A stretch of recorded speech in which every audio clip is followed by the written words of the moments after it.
বিশেষ চাহিদা সম্পন্ন শিশু ও কিশোরদের সহায়তায় বগুড়ায় স্ত্রী ডাক্তার জুবাইদা রহমানের পক্ষ থেকে হুইলচেয়ার বিতরণ ও মতবিনিময় সভায় যোগ দেন বিএনপি চেয়ারম্যান তারেক রহমান। শুক্রবার সকালে বগুড়ার হোটেল নাচ গার্ডেনে এই মতবিনিময়ের আয়োজন করা হয়।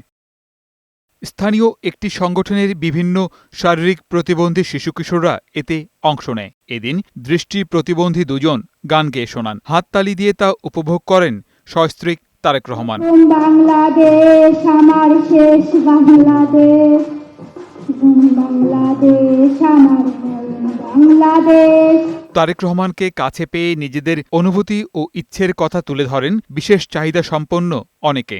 আমি এবার ইন্টার পাস করে বিয়ে ভর্তি হয়েছি এবং আমি কবিতা লেখি।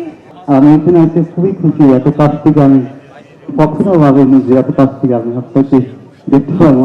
এ সময় ডাক্তার জুবাইদা রহমান বলেন, পিছিয়ে পড়া শিশু কিশোরদের পেছনে রেখে নতুন বাংলাদেশ গড়া সম্ভব নয়। বিশ্বাস করি যে শিশুরাই জাতির ভবিষ্যৎ।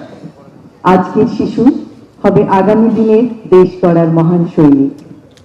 এবং আমাদের যে পরিকল্পনা আছে, আমাদের রাজনীতি সুষ্ঠু পরিকল্পনার রাজনীতি।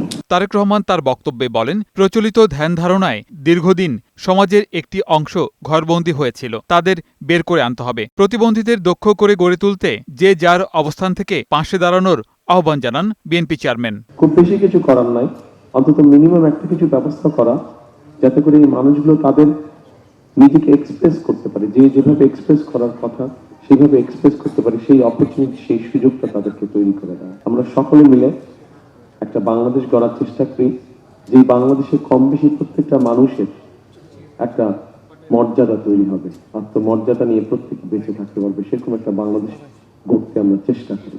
পরে শারীরিক প্রতিবন্ধীদের হাতে হুইলচেয়ার তুলে দেন তারেক রহমান ও ডাক্তার জুবাইদা রহমান।